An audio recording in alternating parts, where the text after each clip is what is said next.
Good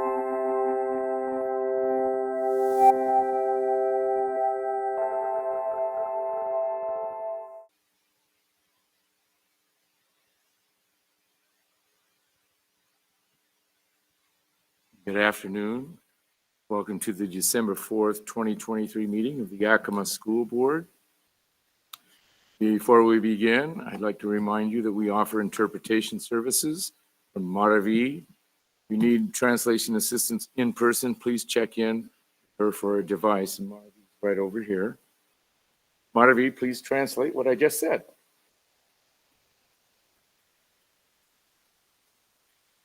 Thank you. We also provide live streaming for this meeting. The link can be found on our webpage under Board of Directors or by going directly to www.ysd7.org/board-meetings. If you wish to make a public comment today, there are two options available for you. The first option is for commenting on agenda items only, and the second option, which comes toward the end of the meeting, is for all other topics. In order to speak tonight, you will need to sign two forms, a sign-in form and the guidelines form. If you are interested in watching past meetings, you may find them on our web page's YSD YouTube channel. Now I believe we have some Eisenhower students leading us in the Pledge of Allegiance and the Word of the Month. Is that correct? That is correct, President Walker. And I'd like to introduce for the Pledge of Allegiance our junior class president, aren't you? Luhana.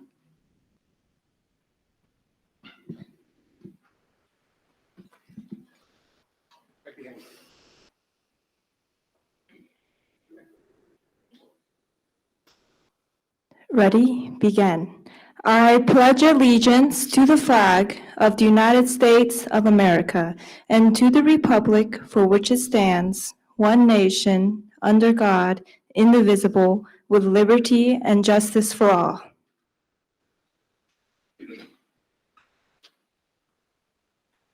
Thanks, Luhana. And for our word of the month, we have Kevin, another junior here at Eisenhower High School.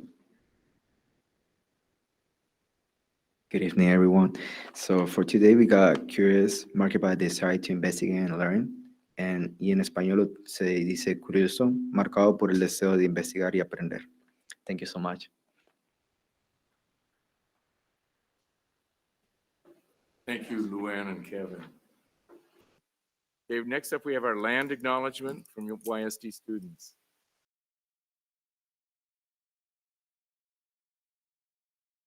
Today, the schools of the Yakima School District rest on the ancestral lands of the 14 confederated tribes and bands of the Yakima Nation. Hoy las escuelas del Distrito Escolar de Yakima descansan en las tierras ancestrales de las 14 tribus y bandas confederadas de la nación Yakima. The people of the Yakima Nation inhabited more than 12 million acres.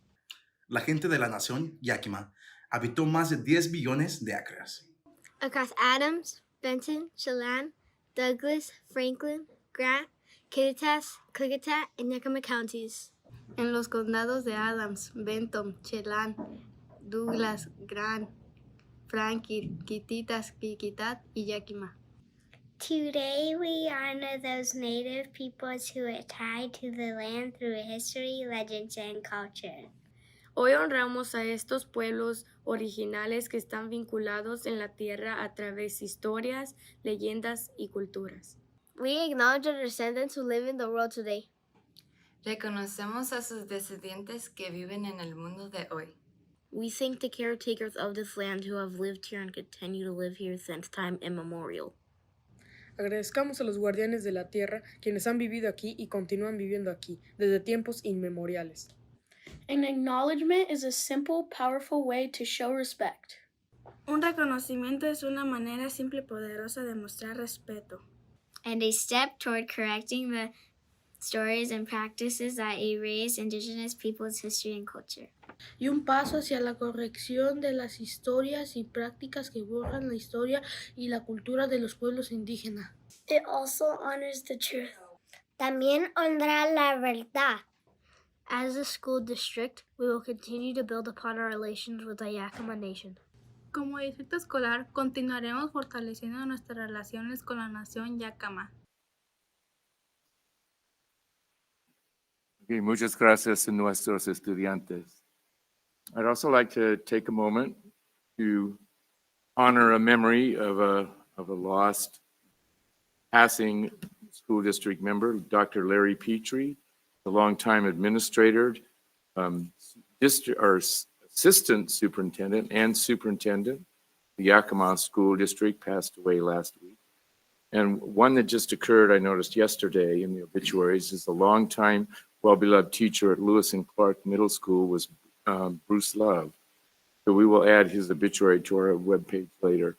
If you want to read a detailed obituary, it is attached to the board documents.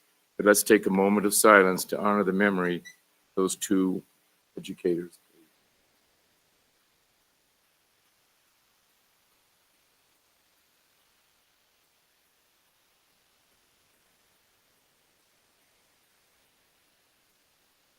Thank you so much. And now we have Principal Diner from Eisenhower High School. All right, thank you, President Walker, Board of Directors, Superintendent Green, and our cabinet. Welcome to Ike. I think I need to start. We're in the library, a little cozy here, but I also want to reach out or say a thank you to Nancy Leahy. Nancy Leahy's children went to Eisenhower in the 80s, and she donated all these Christmas trees for our students throughout most of November and December. And so thank you, Nancy. Who are we? We are Ike is our motto. And you can see this is one of our favorite photos. That's our why statement. The photo is when we had graduation in the stadium with the fireworks and so forth. And so to grow a supportive community so that students feel safe to take risks and discover their passion. And that's what our goal is to find our students, meet their needs and their passions to get them ready for the next step in life. Eisenhower is pretty much similar to all the schools in our district. Our largest ethnic group, and 74% is Hispanic Latinx. We have a 20% Caucasian. The statistic that always blows me away when we look at our breakdown of students, we're pretty much 50-50 when it comes to boys and girls. I want to say it's within like 5 or 10 students. Our growth over the last couple of years, and I know the district helped with that, we've gone from roughly around 1,700 students to about 2,300 plus right now. Our data highlights, I really want to highlight the first one, discipline. I broke this down, and please ask questions at any time, with pre-COVID, then post-COVID. And this information, the data information is coming from the OSPI website. Before COVID, we had a 10% discipline rate, almost 11%. Right now, or the last recorded year, at 7%. We are working on, through PBIS, rewarding students with behavior, modeling behavior, and our PBIS slogan, IKE, I-K-E, integrity, kindness, and engagement. We believe in that, and we're focused on getting our kids to take those responsibilities and instill those skills in them. And so we're seeing our discipline overall drop. Dual credit, and I'll define dual credit just in case anyone has a question. Dual credit is high school classes where a student has the option to earn college credit. It doesn't mean that they earn it, but they have the opportunity. Our enrollment before COVID was 27% in dual credit, mainly our advanced placement classes. And I think these two have been in some advanced placement classes. And those are accelerated classes where you take a test at the end to earn the college credit. Since then, we've added college into high school. We have formed partnerships with Central Washington University and Eastern Washington University here at Ike. And our enrollment now is 62.5%. That was 2 years ago. I anticipate once OSPI releases those numbers that we'll see that go up even more. And I forgot, we also have the ASU, or Arizona State program here. This is an area that I'm very proud of, and I will share with you, Eisenhower High School is one of the leaders in the Valley for dual credit. Only Sela and Wapato have a higher percentage at this time, and it's within 5%. Migrant graduation. Migrant students, it's a challenge for migrant students because they go from community to community where the work is. Our graduation rates in migrant graduation pre-COVID was under 70%. 2 years ago, it was 84.1. Last year, I just found this out, or I knew, but it's confirmed. We graduated 41 out of 43 senior migrants, 95% graduation rate. That program is working. And I would love to go into more detail, and I will with you, but we have 2 migrant advocates and then a migrant graduation specialist. They work extremely hard, and because of their work and the work of others, it's not on here, but I did give you guys, and I think you received Eisenhower's overall graduation rates the last 11 years. Just last week, OSPI released, Eisenhower had its highest graduation rate since 2016, the second highest in the last 11 years at 86.7. Now our goal is 100%, and we're working our way there, but programs here are working, and I highlight our migrant program to have 41 out, 43, 95%, and a population that is a challenge to get to graduate. My hat's off to them. And so these are our proud moments. I really appreciate the growth that we're seeing in the graduation rates. Yes. Question in regards to the dual credit, what are the subjects that they're completing or courses that they're completing that they're transferring? Excellent question. So right now, I believe that a student can earn over 100 credits at Eisenhower through AP and college and high school. So the subjects, English, junior and senior year. We have this year health, math, pre-calculus. We're looking at math in the modern world. 2 environmental science classes, anatomy, psychology. I guess, Ray, I can go on and on. We offer about over 20 plus classes. And so ultimate goal is, and I know you work at YVC and you've helped my son once or twice, ultimate goal is to help our families when a kid graduates from Eisenhower, leave here with, our ultimate goal would be an AA, but 40 plus credits. Because what we found out in our surveying of students, that the #1 barrier for our students going to college is not their academics, it's the financial.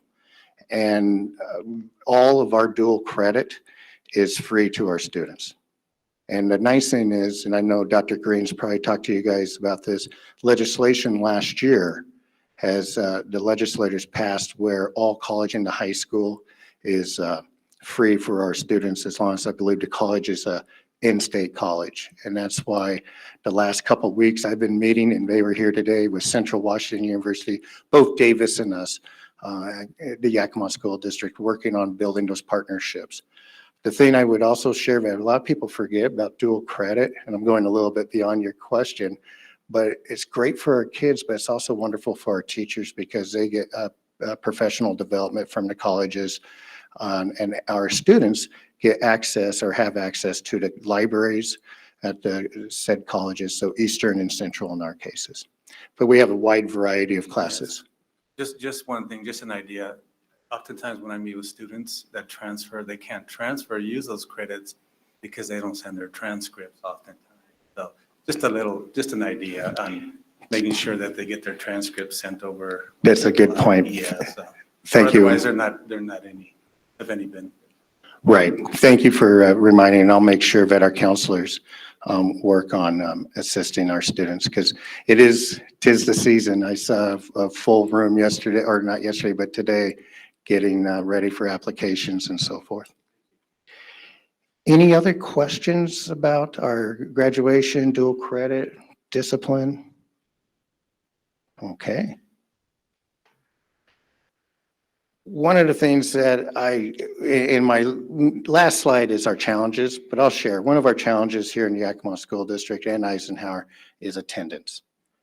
So what we are doing here at Ike is we are embracing our students, our culture, and again, going with the passion. So you can see we probably our best example, our Latinx students, mariachi. We have a wonderful band program, but we had a population of students who want to play mariachi and folk dance. So guess what? Jeremy Fries, who I need to do a plug for, Music Teacher of the Year for the state of Washington. He'll be given that award in February. I went to Jeremy and I said, Jeremy, we got a bunch of kids who want to take mariachi. And he said, I don't know anything about it, but I can play a trumpet. So Jeremy actually spent the summer learning. We registered the kids. We have a mariachi band and class here at the school. And then on top of that, our migrant graduation specialist started folk dance. Are you part of that, Kevin? What's that? Yeah. Yeah, so Kevin's part of our folk dance and are you part of mariachi?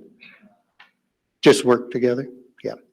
So we are looking, embracing the cultures that we serve here and gain classes for our students, working with our community agencies to make Eisenhower more supportive of the students that we serve.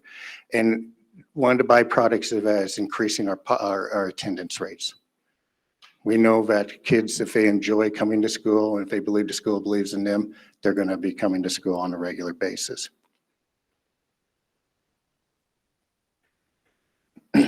Same goes with the dual credit. One of the neat things about dual credit, and I'm a true believer of this, we need to teach our standards. And I know you guys have talked about PLC, you know about our guaranteed standards.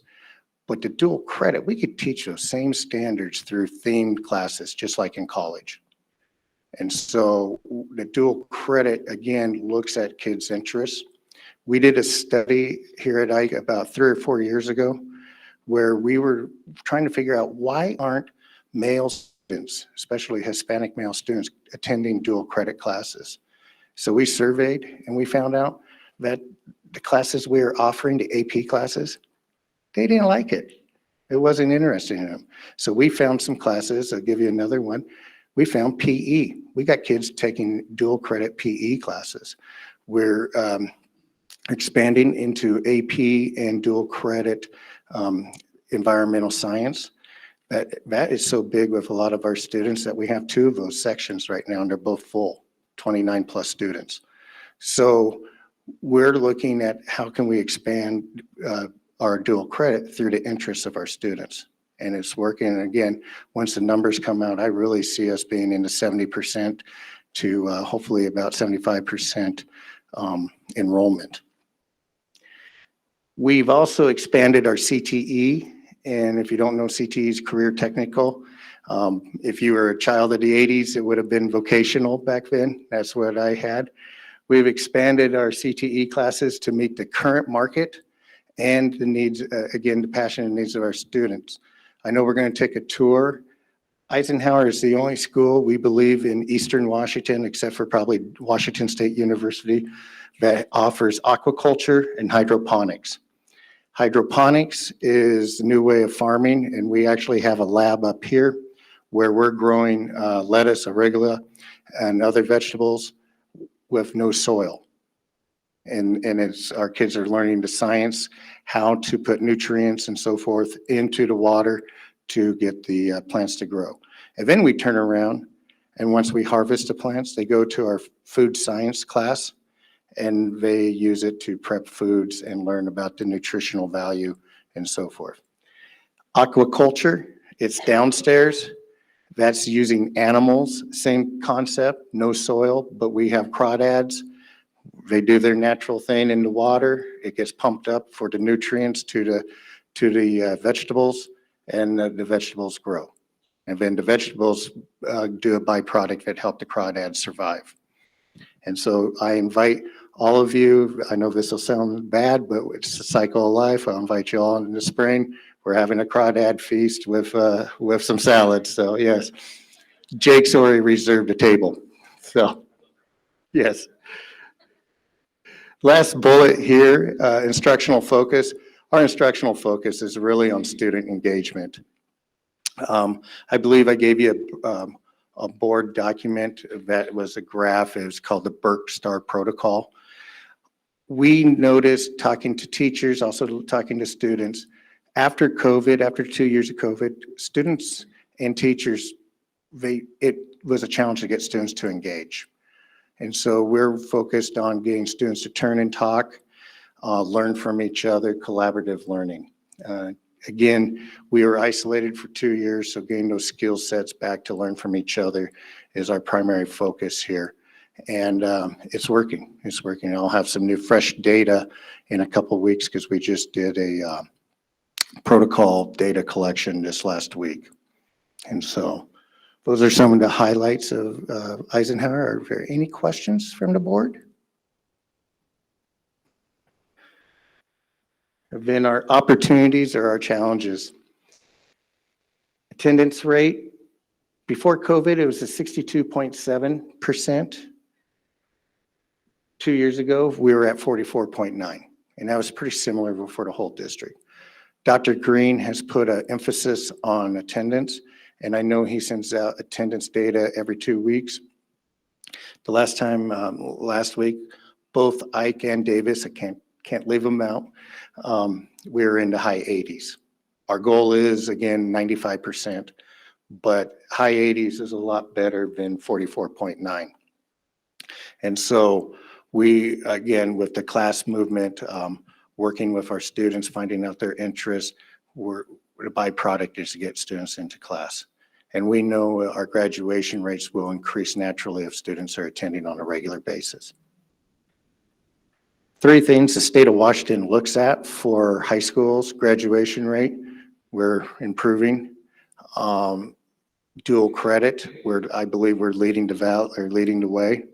And then the last item's 9th grade success. And that is solely based on students passing all their classes. So the state of Washington, if you fail one, you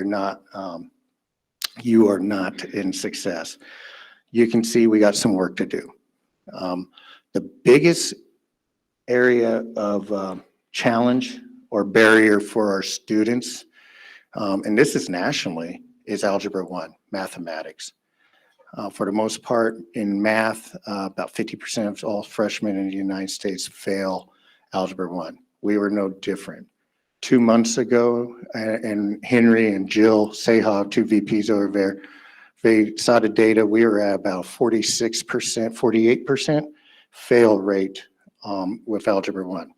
Last month, they do a monthly check.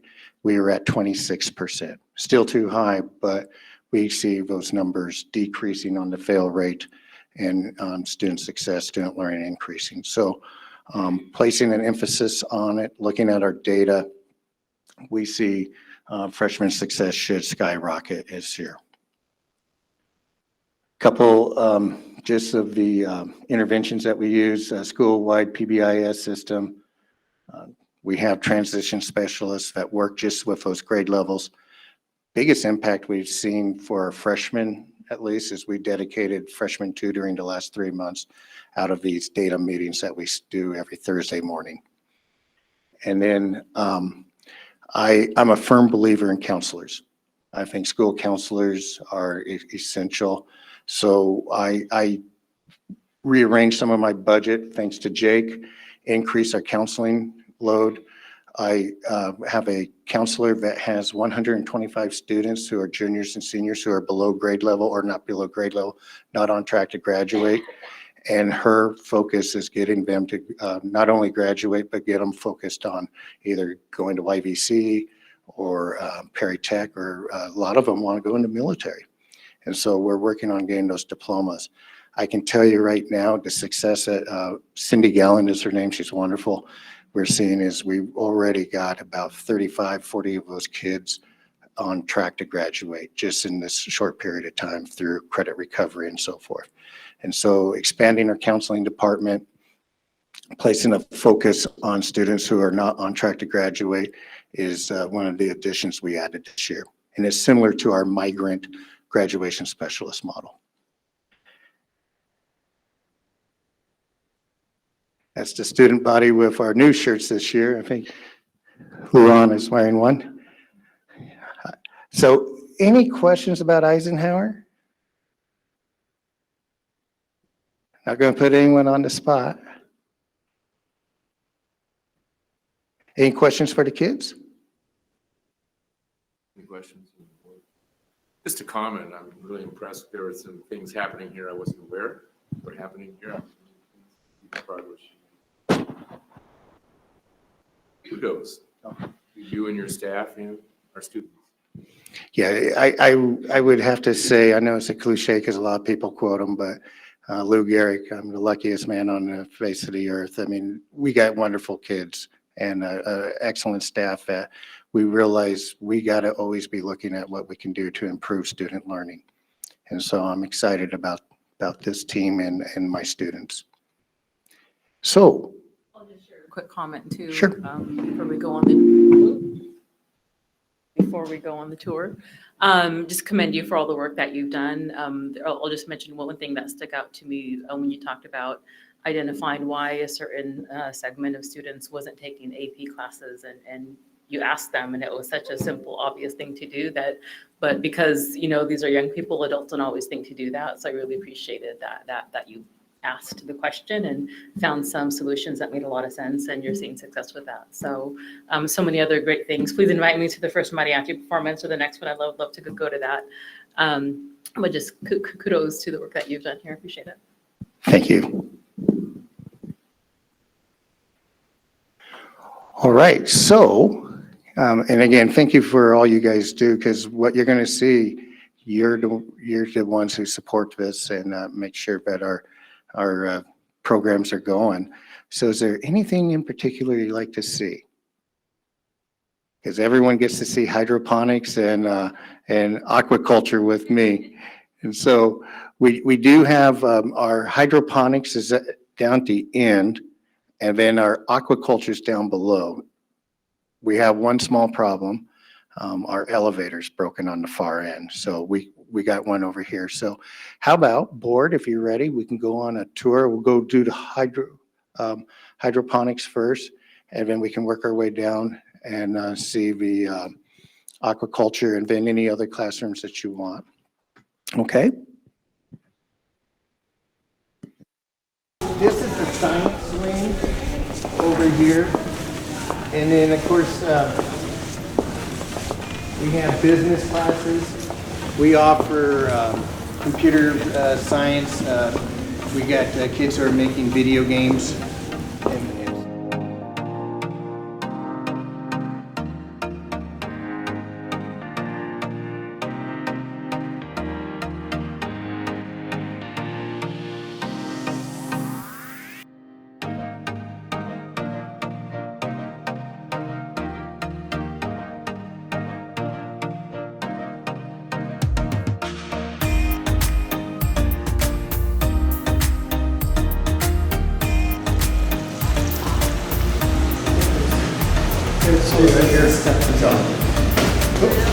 So this is hydroponics. And you can see the tank over here and the water and nutrients. So the kids have to learn what nutrients to put in. Go ahead. And here's just a table that's not being used yet. And this is all water. No soil. Like I said, we're one of the few, if not maybe the only, is what we heard, only high school doing this in Central and possibly all of Eastern Washington.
New York City never sleeps, neither does Eisenhower.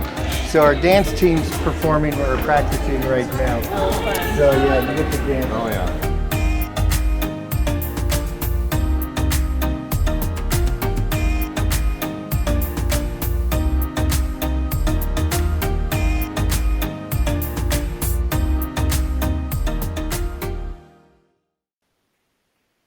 We will call our meeting back into order. Are there any further questions for Mr. Diner? Well, I want to thank you, and it was a pleasure taking you on that quick tour to Eisenhower. Just a reminder, you do have a couple board docs. One's our graduation rates with our 5th year and 4-year rates, and a 5th year is students who didn't make it on time. And then this is just a copy of the STAR protocol. That's the rubric that we use to measure student engagement in classes. And so thank you, and thank you for all you do for our staff and students here at Eisenhower and the Yakima School District.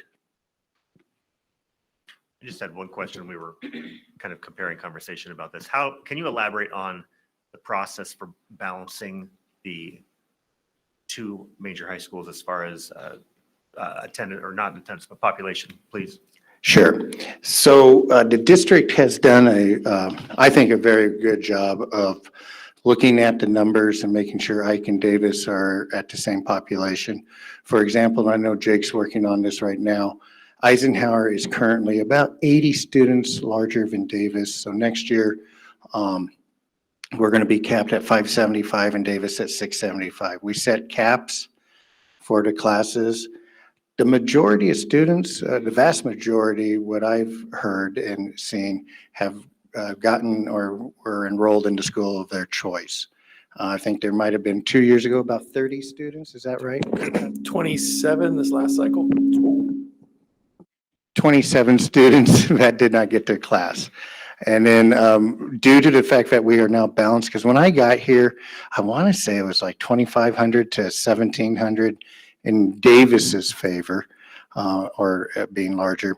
Now it's 20, like at 23 to 2220 in Eisenhower's favor. But the students, because Davis opened up, I believe Mr. Cooper called. So following the start of school, we realized that the schools are very well balanced. There was 27 students this cycle that did not get their first choice. So when we do the selection process, each student provides their first choice. Then we do random number generator to assign the school based on that. So the 27 students, staff called all 27 and said, hey, would you like to go and return to Davis? This was an Ike Davis conversation. Only 2 of the 25 decided to go to Davis after they have been enrolled at Ike for the first month of school. So what I wanted to tell the board is that once your students attend and start, they don't want to go. They want to stay where they're at. And the reason the 2 chose probably with foreign language, Japanese, as a driver, and which we actually added at Eisenhower the last cycle to make the high schools both have the same foreign language. But just so you know, after all was said and done, and the kids actually stayed put where they're at, and I think it was good news all around for the programs that are being offered at both schools. Yeah, it was a proud moment to see that kids do want to be at Ike. Any other questions? All right, well, I'm just going to go back over here and let you guys do your board meeting. Again, thank you so much for being here at Eisenhower. Thank you. Next up, we have updates from members of the board. Do we have any updates?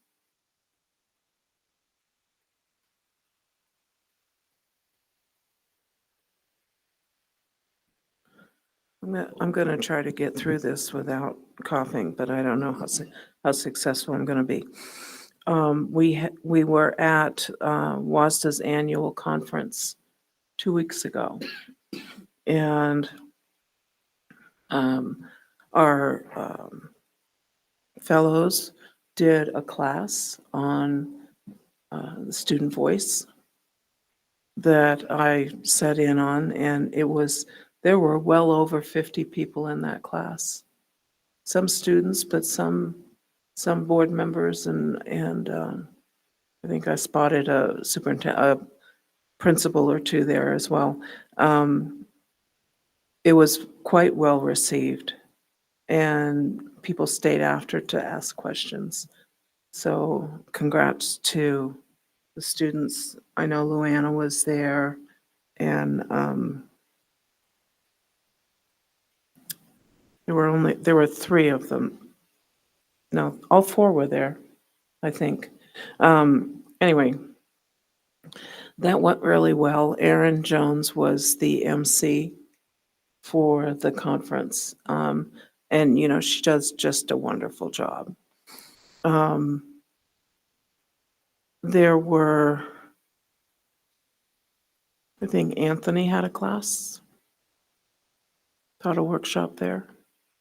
And it was full. There were 1,400 school board members there.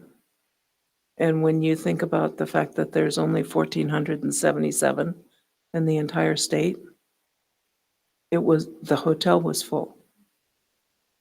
It was a good turnout, and I was pleased to have been able to go. So thanks to the board for approving that.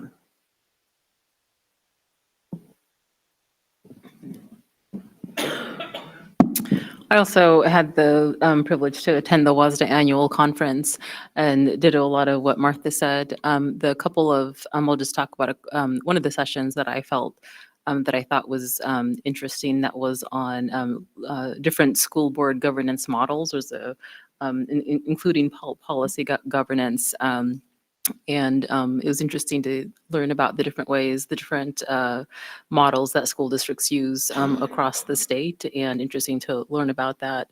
There was a couple of books in the little bookstore, and the authors were there, so it was interesting to chat about how to compare and contrast our governance model with others. So that was really interesting. And echo everything that Martha said regarding the student voice session. It was full, standing room in the back only because all the chairs were taken. And all the sessions I attended, that one was the audience was the most engaged and asked the most questions. So it was really neat to see, and the students really did a fantastic job. So it was really fun to see that. Thank you. Thank you so much for representing us there, and thank you to our students that represented us. Dr. Green, Superintendent's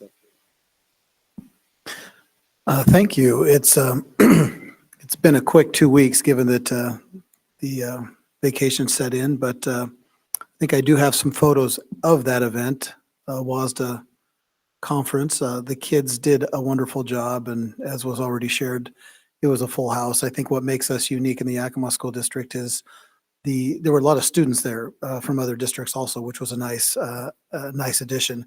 What other districts are doing is they invite 1 or 2 members to be part of their board. And what's unique about us is, of course, having a council that we can reach out to, and we have kids that are working to set policy and meeting with you as board members. So it's a different approach, but I really feel that ours is much more inclusive and gives us a wider idea of what is actually happening across our district. So Martha and I had quite a few talks about the belief system that is in place of celebrating these board members, student board members, and we feel a little left out somewhat in that regard, but it was evident that when we were sharing the work of what was happening with that student group, when the students were up there presenting, and they really did present, it was all students for about the first 40 minutes, and then they had us kind of share a couple of things and then answer some questions. And the students were right there asking questions about how to set policy and how our students have achieved what they have achieved. And we could have easily gone on for another half hour, another hour. Aside from that, we've continued to go with my site visitations have gone really well. I've been in Franklin, LC, the online, K-8 online this week or last week and this week. Just one thing to think about, and it would be interesting when we do have the opportunity to go to the K-8. I was meeting with one of our teachers there who serves kinder kids, and I walked into her office setting and I said, are these your kids? Because she had pictures of them. And I was, as the public might be, a little curious about our kinders in that setting. And I said, so tell me about your kinder students. And she was able to share of the one student that was medically fragile that was able to participate on another, where you had parents that were still apprehensive about returning to school even after the pandemic. And there was a rationale for each one of them that really showed parent choice and student need. And I'm very pleased that we're able to offer differentiated type of supports that do help our students achieve in whatever setting they're in. So that was just nice to see. Aside from that, I've spent last week my Jake Cooper and who else was with us, Jake, last week in that setting? Deputy Locke, who's out sick today. I forgot to mention that earlier. So she is out and we miss her. But we sat with all of our principals in 30-minute sessions to talk with them about our reduction and what that means. And I just think this is a great setting again to kind of make a record of the fact that we have 3 districts in the state that are in binding conditions or in the red, that are receiving support through OSPI and going through their books and figuring out what they need to do to recover. There is a conversation out there about another 8 to double digits going into binding conditions, which is unprecedented for our state. Usually it's one district in binding conditions maybe every 4 or 5 years. So it's not something that's very frequent.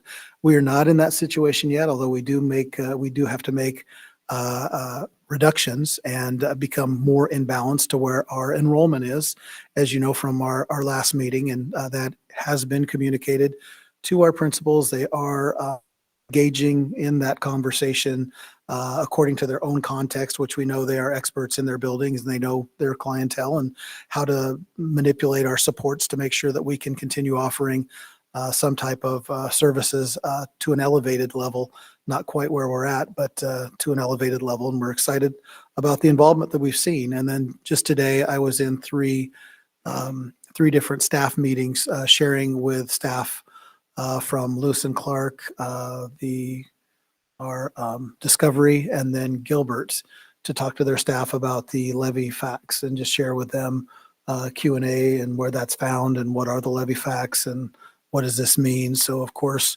one of the things that we don't do is tell anyone how they should or could vote. We just share the information, but we certainly want to educate our teachers who are on the front lines and speaking with our community to give factual information about where we're at. And that really sums up the events in the last 2 weeks. If you have any questions or would like to join any of our continued visitations and talking with principals and meeting with them, you're more than welcome to do so. Simply just reach out to Barb. Well, there's some of the pictures. I think we're not quite there yet. Keep going. Other way. There's a young superintendent with a younger superintendent. Keep going and skip that. That's with the Reich doll several years ago. The years pass. If you can show each one of these, here are students after the session. So we had 3 of them that were there, Andrea. Yeah, on the right, and there we go.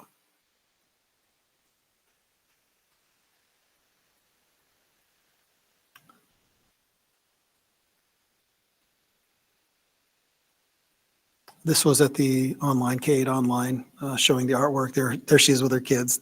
She grabbed a couple of those. So.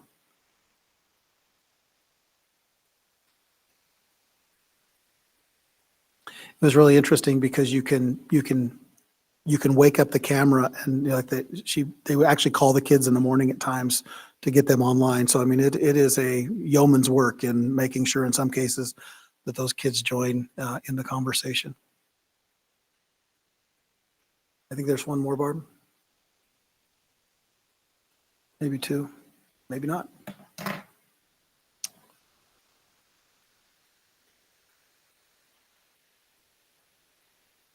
I think this was Friday over at Lewis and Clark.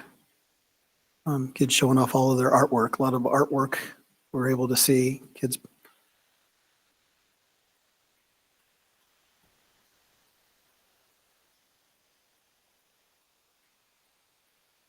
anyway, some great things happening. Thank you. Thank you, Dr. Green. Any questions or comments?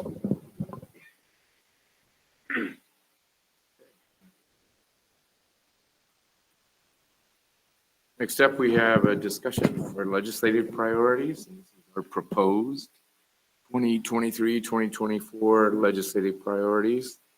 We have established 3 priorities. One is full funding of special education.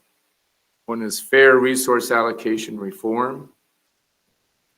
Revising the regionalization, experience factors, methodologies for equitable distribution around the state. And I think there were some unintentional consequences of how that was addressed in the first go around with the state. So there are many districts that are looking at how can we make that better.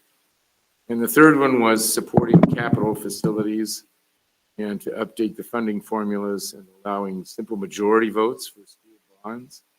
I think that arises out of there are many districts finding it absolutely impossible to replace buildings, costs of construction now, especially smaller districts. And when I look around even our district and we look at our high schools, we have showcase high schools, and it's very typical districts around the state to have showcase high schools. And you start looking at what happens in elementary schools, sometimes middle schools, and you find buildings that were built before World War II. And so I think sometimes we need to take a look at some of those, and I'll turn this over to Dr. Green. Thank you. So the public content that is listed shows the 3 that I actually had sent to the board. I'm certainly not sold on any of these 3. It's the pleasure of the board to select the legislative priorities. The 2022-23 link in the blue is what was list our recommended or what we actually approved as legislative priorities last year. And then if you look down to the attachment, it says 2024 WASDA priorities. There's a list of what WASDA, the organization of which you're all a part, recognizes as their priorities. And I think they might have had 4. So this was simply, the proposed was a shot at providing some direction in what we could potentially collectively support. I know that there was a suggestion that was not drafted out in full form, but there was a suggestion to, I believe it was address outcomes, if I'm correct. Looking at Director Beckett. Yeah. So there was another suggestion to focus on outcomes, and that could be drafted in full form if that is what the board would like. So what I've provided you with is the first draft of the proposal, but you also have all of WASDA's priorities, and we have not had a collective conversation. So I'm hoping that there could be some direction, and then we can get that printed up and ready for our legislative dinner, which I believe happens mid-week next week, since we will be with representatives from across the region. So with that, I can answer any questions if you might have any.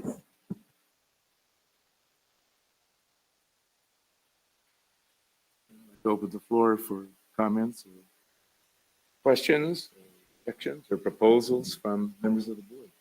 Yes, I know in previous discussions we've had in regards to the simple majority changing from super to simple majority, and I just want to again just kind of reiterate my position on that. I do feel uncomfortable in changing that. It's there for a reason. I don't want to get a big discussion, but because we've had that already, so I just wanted to make mention of that. That would be difficult me to support at this time going to. And that's for the support capital facilities. I'm okay with updating the funding formulas. That's fine, but there seems like there's 2 separate issues in that priority. Thank you. Any other comments? Question, just a question, I suppose. I appreciated within that link of the priorities listing back to 2017 or so. As I look back, there's an awful lot of these that are, I shouldn't say a lot, but there are several that are frequent flyers. They're on the list every year and are, an eternal conversation, I'm sure. I guess my question is, how do we track success with our legislative priorities? And given the fact that our local 14th and 15th district legislators are in the minority, do we have their input as far as the long-term fights we're fighting and how to benchmark that? And I know some of these are probably not the sort of priority that you can track necessarily. It might just be the long-term conversation. But I feel like if we're seeing the same thing sitting the list year after year after year, we probably ought to have a discussion about how to quantify it down the road. I can take a stab, I think, at some of that.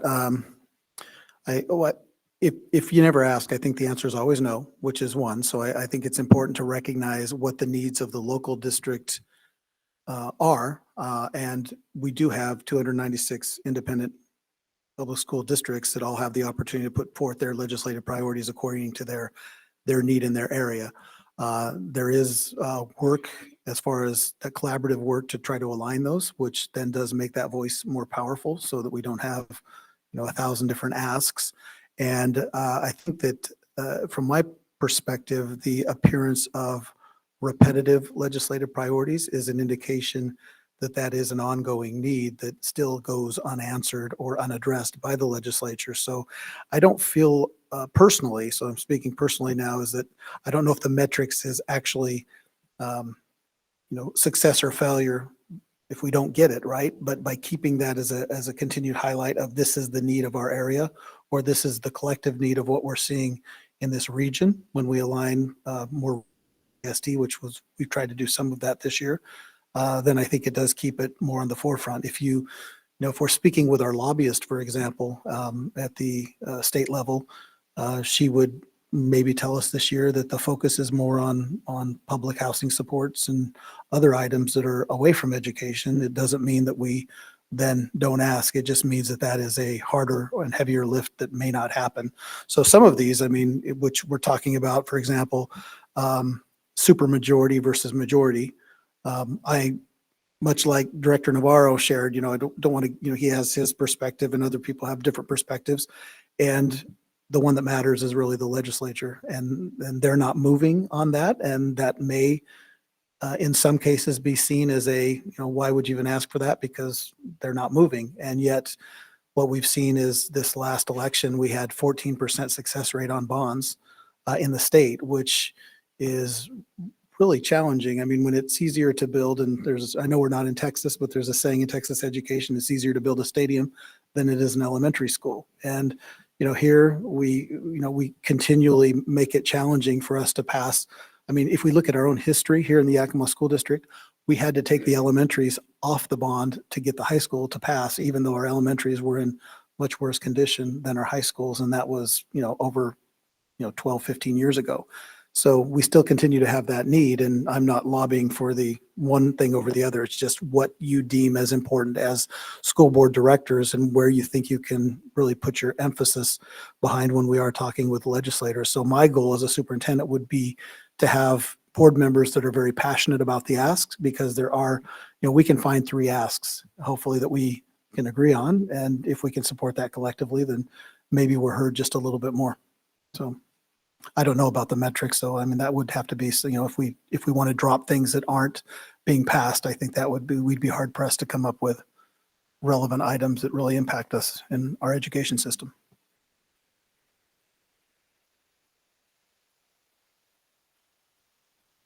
Norm.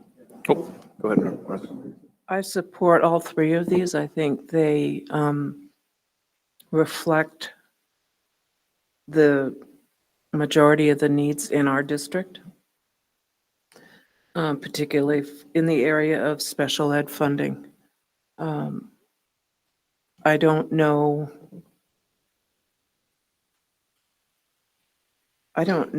how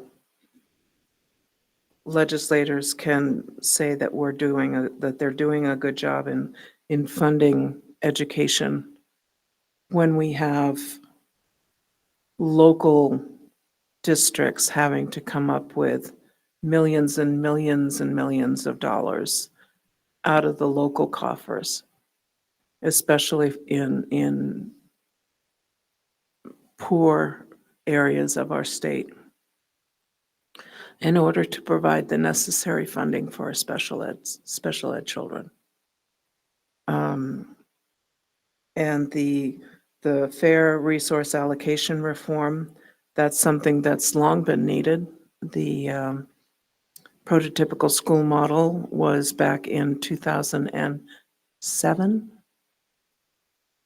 And it's been tinkered with. I mean, just kind of nibbled at the edges since then, but nothing of any substance has happened to our funding formulas since then. And, that's, stop and think about what the world of education looks like now versus what it looked like back in 2007. There's a lot that has changed. And then the final one on capital facilities,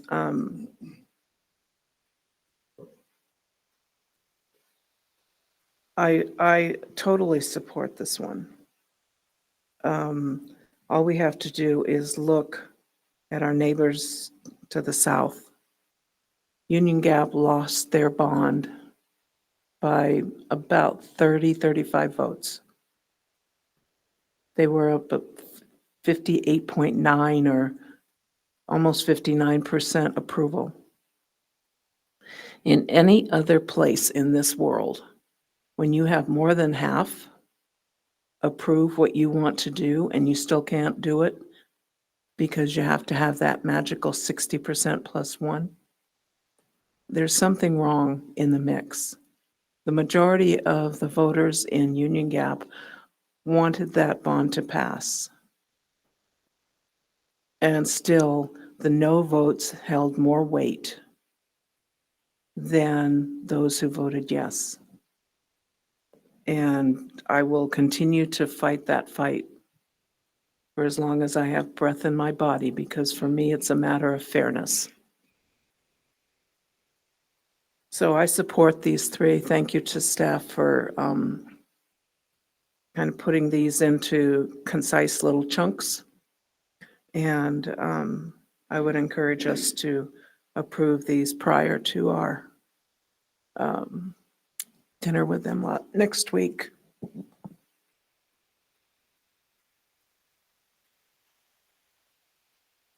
Thank you, Martha. Are there any other comments? Just to add, I support all these three as well, and the additional option. I don't know if there's opportunity for 4, if we want to stick with 3, but the other one that Director Beckett suggested, priority and student achievement, addressing learning loss with additional summer sessions and tutoring, all that plus the 3 that we're talking about are all important issues, and support them. So I don't have any problem with approving those.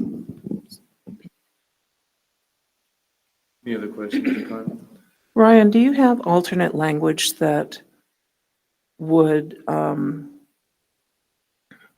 take what you're suggesting and put it into a legislative priority type language versus what to me looks like a goal for our district? I don't have alternative language. I brought up the question because similar to some others, I have a personal objection to the third item in particular. But as I look at these and I look at what we've argued for historically as a district, I feel like as we lobby with our legislators, we should be focusing on, student achievement, student needs. And I know this is a simplistic way of looking at it, but it looks to me like all we're lobbying for is extra funding. Now, in the world of reality, funding comes from the legislature. So of course, we're going to be discussing funding from them. But I feel like there's an opportunity whenever you meet with the legislature, when you are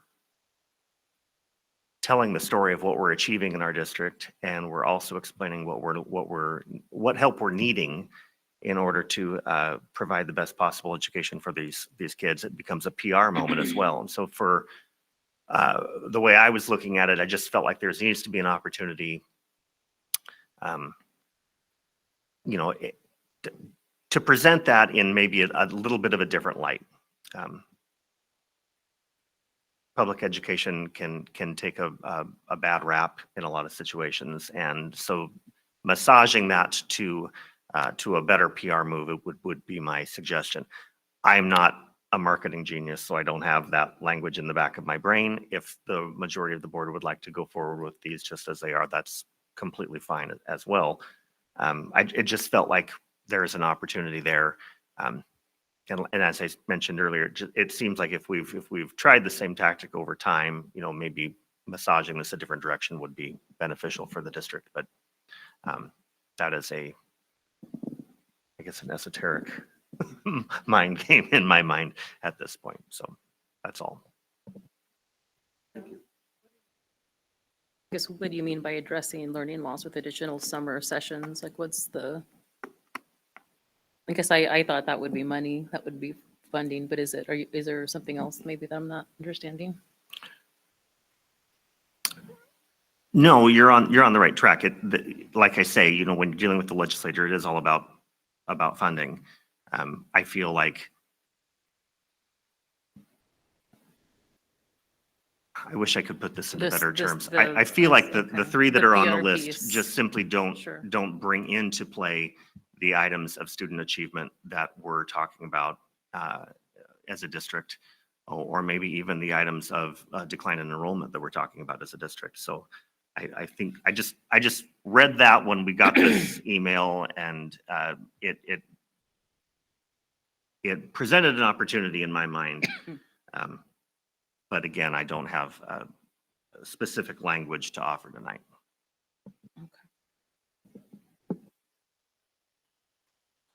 Any other questions? Okay, we have before us now a proposal that includes these three items. Do I hear a motion? I move that the board approve the 3 items submitted for our 2023-24 YSD legislative priorities. Second. It's been moved and seconded to approve these three items as our legislative priorities. I think we've pretty well discussed it. Is there any other discussion or question? Yeah, I guess another comment. Ryan's comments around putting a PR spin, I think, are interesting, and I think maybe there's an opportunity there to reframe, not necessarily change the proposals, but reframe them so we're using student-focused, student-first language. So, I'm also not a marketing or PR or copywriter, but instead of saying full funding of special education, leading with honoring the rights of students with disabilities, and then just kind of swap that around. And so from a messaging standpoint, it is about students. Yes, it's about money too, but the messaging just kind of frames that a little bit differently. So I think we have an opportunity to just not change the proposal, but frame them in a way that's student first. So maybe that could include rationale behind those, the student-focused rationale behind those proposals. These were not in the polished form, so I appreciate that. If you grant the leeway, we can keep the spirit and change the verbiage. I think it may be prudent to make it Yakima specific. So when we talk about, I've had success over the years in the legislature, and it's not always about, just to be clear, it's not always about passing bills. It's also about defending against policy that harms us. So I think the best way to articulate an effective legislative session is to look at all the puts and takes, because sometimes you're playing defense, sometimes you're playing offense. And so there is, from when it comes to metrics for success, every lobbying group or professional organization has different metrics, but I really think it's more of a story about any legislative session, because there are times when you kill bills that could have had a real dramatic impact. And, that's not a win for the other group. It's a win for us. So in that way, Barbara and Beckett, I mean, that I think it's more of a story and about the puts and takes. And I also think it's specific in this case to articulate Yakima specifics. So we're talking about early learning and we're talking about summer school. We say in Yakima, our students need, and this is how many students X and Y. And that way I've seen legislators and Director Walker knows, once they get a hold of a good piece of data, they can use again and again and again and again. That's what we're looking for in our talking points. Yakima specific, tied to students, and something the legislature can grab and use throughout the conversation. So that would be for what it's worth, my nickel or dime, 2 cents of advice over here in the corner, and then, work with superintendent on that. I would be happy to help him, but that's how I think will be a prudent direction to move forward on. Any other questions? Sorry, one more. So just another thought on support capital facilities. It'd be interesting to lead with pre-World War II school building update, something like that, because that's a very different story than support capital facilities. Our oldest building was built when Truman was president, comma. We need, and I'm not being facetious. That is a true statement. It was built in 47, and so I agree. I 100% would agree with you. Just to add support, one of our district goals, statewide goals, is improving school attendance. I got to tell you, if I'm a kid waking up in the morning, an attractive school to go to that's safe and warm and comfortable, and the learning environment is good, that I'm probably more likely to improve my attendance in school if I'm going to a school that I perceive as world-class. And I think it's for too long without elementary schools and second-class citizens. That's why I advocate for voting. The second reason would be that it's basic democracy. We don't ask for, when we run for office, we don't wait for a 60% vote. It's the vote, majority vote. And to me, that's a basic principle of democracy. And so I'm arguing in supporting that, and I always will, but as long as I live and breathe. The majority rule is majority rule. 60% is punishing in more ways than one, and even just not voting when you need 60%. Without voting, somebody can cast a no vote, and that's not legislative or citizen responsibility. So enough of my soapbox. Well, and the nuance is that, for the record, is that even if the legislature said yes, it is a vote of the people because it's a constitutional amendment. So regardless of what the legislature says, 50, 55, if they stay at 60%, that's the current state constitution. It would just be like some majority in 2001 for levies. So the legislature would have to authorize a referendum that would go before the people. And so that is the only way that percentage moves. So it is a constitutional amendment. It's not a simple legislative action. So that said, we still have a motion on the floor. We've had numerous viewpoints, and I respect all viewpoints. Are we ready for a vote, or do we need more comments? I do have one comment, so I just want to put on the record that I do fully support legislative priorities number 1. Number 2, full funding for special education, full support of that, full support of the fair resource allocation reform, also full support a part of the third one, which is the update funding formulas, but I cannot support allowing the simple majority. As such, I will vote opposition to this. Okay. Our priorities presentation. Okay, thank you. Okay, any other comments? Okay, Barb, would you call the roll, please? Director Beckett, I'll abstain. Director Navarro Jr., I oppose. Director Rice, Aye. Vice President Villanueva, Aye. President Walker. Aye. Motion passes 3 to 1 to 1. Thank you.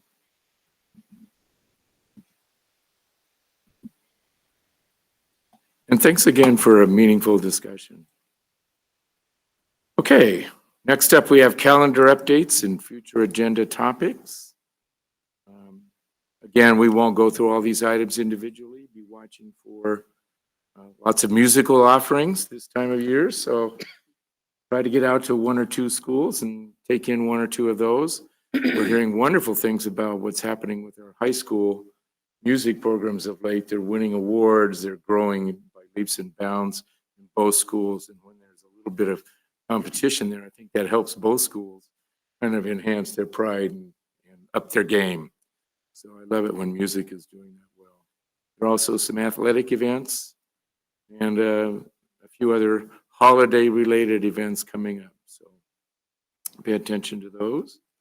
Anything you'd like to add to the calendar, Dr. Green, or anybody on the staff?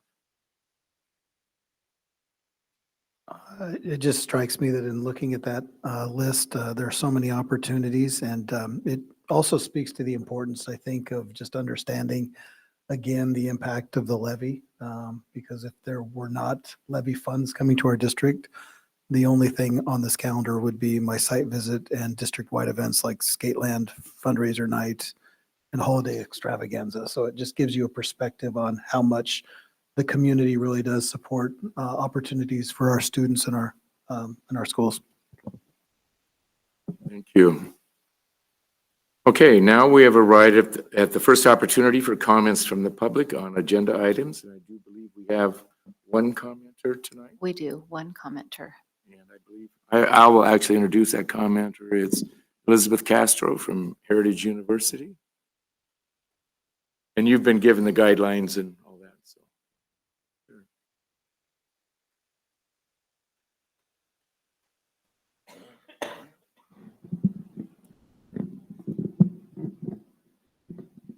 Thank you. Hi, my name's Elizabeth. I am a current senior in the nursing program at Heritage University. I'm glad to hear that the Yakima School District continues to contract with Next Level Speech. This is important for students because it enhances academic performance by addressing speech difficulties that may hinder learning. It can increase self-confidence, allowing students to participate more actively in social interactions and promoting better relationships with peers and boosts overall social well-being. I'm curious to hear what the school district is currently working on to address and fill speech language pathologist positions to ensure that these services are in consistent use throughout the school year. That's everything. Thank you so much. Thank you for coming. Okay, moving on. We have one approval this evening. We have approval to contract with Next Level Speech. I believe this is Dr. Rodriguez. Thank you, Board President Walker. As you just heard from our public comment, speech services are critical for many of our students' success in school, and a large number of them currently have services required under their individual education plans or IEPs. We're requesting this evening that the Board of Directors grant approval to contract with Next Level Speech for the rest of this year in the amount of up to about $1.3 million, $1.285 million to cover the cost of speech language pathology services for students who have a right to those services. Action aligns with pretty much all of our strategic plan, but specifically goals 2, 3, and 5. And it is special education funds that are used to pay for this service. As I've told you in the many times I come to you with these requests, we do not have enough speech language pathologists, SLPs, available on our staff. They are posted every single year, multiple times. There's been recruitment efforts. We hired Dina Alley 2 years ago to work on recruitment of high needs positions, but we still find ourselves falling short of the number needed to be part of our employee base to provide these services. So until such time as we have enough on our payroll, we really are obligated to provide this in another means, which means contracting with an outside agency such as Next Level Speech. Happy to answer any questions the board may have. Just one question is, wow, that seems like a lot. For Yes, it what does. I'm thinking with $1.3 million, what would, I'm just brainstorming here, what would happen if a school district or a school district as a cooperative offered scholarships for bachelor's level people to go to school and get their master's in speech language pathology. Like if someone came out of our district as he's a para-educator with a bachelor's degree, and we offer to help them obtain a master's, is that even a feasible solution to this? This is an ongoing issue. It's gone on for years now, and it's getting worse. And I think there's only one graduate level program in the state now for speech and language pathology. And maybe we need to do something. Maybe that should be our fourth priority. I don't know, but that just $1.3 million. We do always pay more when we have to contract for the service typically than when they are an employee of our district. Because as you can imagine, there's an overhead of working with another agency. So the cost of these services, were we able to employ folks ourselves, would be less than what we're having to spend for contract services. And that would be not just for speech language pathology, but for nursing as well. And the workforces seem to be changing where there is a desire, especially for your contract, to work remotely and no longer be actually in the classroom. So we have seen work habits change in the SLP cadre. I've seen it change dramatically over the last 20 years. Not only as a shortage, we have a pipeline issue, but then we also have a worker issue in the fact that there is if you can go agency, then you may be able to stay home, work remote, and then just that's how you're delivering service, which is not ideal for students. And so that is, not only is it more expensive, but the service is different than we would get from an existing employee. And so that is something that districts all around the state and nation are dealing with. And it is a shift in the workplace and also in, the pipeline. So those are twofold of the issues we're facing. Is that, I hear what you're saying and certainly understand that it's, likely less quality of service, but that's what they're getting anyways, right? And so is there an opportunity to accommodate a hybrid work schedule or a remote work schedule, right? See, that's a standard way many large organizations are doing work with appropriate policies and guidelines and all of that stuff, but that seems like that might be a common sense approach to help if that's something that's already not been considered. Superintendent Green, may I answer that? So I hear what you're saying, and on the surface, that sounds like a reasonable solution. It also creates a slippery slope because when you have one class of employee that's allowed to work remotely, then you also have other services that we're supposed to give in person on a regular basis, who then start pressuring the district for the same type of working conditions. And so I hear you, but I caution against allowing something from our employees that we have the expectation to have them here at work and providing in-person service, because that is the higher quality service. And once we open up that can of worms, it's no telling where it will go. And I can tell you that is a new issue that has come up since COVID and the ability to work remotely. Additionally, the remote delivery requires oftentimes the assistance of a speech language pathologist assistant, an SLPA.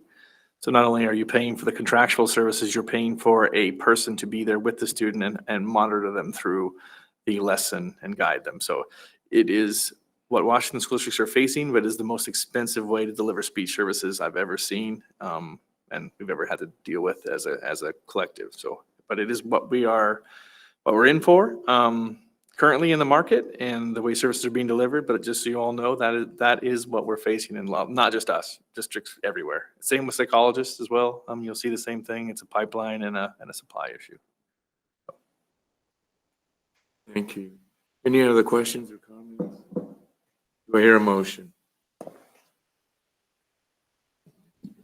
I move that the Board of Directors grant approval to contract with Next Level Speech for the 2023-24 school year in the amount of $1,285,000 to provide speech and language services, pathology services to support students with special needs. Second. It's been moved and seconded to approve the contract for speech and speech services. Any other questions or comments?